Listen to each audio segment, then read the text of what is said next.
Méditation du 23 juin, complice. Isaac était là depuis longtemps. Un jour qu'Abimelech, roi des Philistins, regardait par la fenêtre. Il vit Isaac qui plaisantait tendrement avec sa femme Rebecca. Genèse 26, verset 8, Bible au français courant. L'arrivée de Rebecca a changé la vie d'Isaac. C'était une jeune fille volontaire, aimante et fidèle, qui s'entendait parfaitement avec lui. C'était un amour qui a commencé avec la première alliance. Dieu a conduit Éléazar à la perfection. C'est poursuivi au premier regard. Il y a peu de moments plus romantiques dans la Bible que la rencontre de ce couple. Et est resté le premier amour parce qu'ils se sont toujours aimés et ces relations sont d'une profondeur humaine très intéressante. Isaac et Rebecca formaient un couple complice de ceux qui se sont tellement parlé en privé qu'un seul geste en public leur suffit pour se comprendre. De ceux qui disent bien plus que ceux qu'ils ne disent, mais que seuls savent. De ceux qui se regardent avec tendresse et bonne humeur, profitant de chaque instant ensemble. Ils étaient également complices du demi-mensonge. Dire qu'elle était sa sœur n'était pas entièrement faux, mais un demi-mensonge est toujours un mensonge. Et une demi-vérité est toujours un mensonge. Eh bien, ils n'ont pas bien géré cette situation et tous en cet endroit pensaient que leur relation était juste fraternelle. Un jour, Abimelech, le roi des Philistins, passa près de sa maison et par une fenêtre vit quelque chose qui le surprit. Cette relation n'était pas celle de frère. Pourquoi? L'Hébreu dit qu'Isaac faisait rire Rebecca, sa femme. Non, ce n'est pas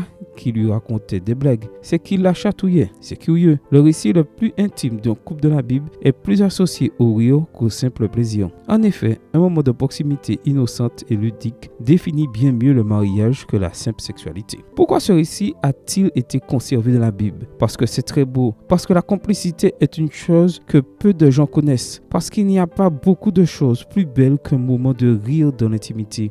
Rien n'est plus thérapeutique qu'une bonne séance de chatouille. Et il n'y a rien de mieux qu'un mariage bien assorti. Comme le dit Ellen White, le véritable amour est un principe sain et élevé, totalement différent de l'attachement qui éveille une flamme soudaine s'éteignant à la première épreuve sérieuse. Au lieu d'être la fin de l'amour, le mariage n'en sera que le commencement. Essai du livre Patriarche et Prophète, chapitre 15, page 155, livre écrit par Ellen G. White. Je suis content que Dieu ait gardé cette histoire dans la Bible, car avec des rires, elle nous présente un bon modèle de mariage. Amen. Bonne journée à toi et que le Seigneur te bénisse.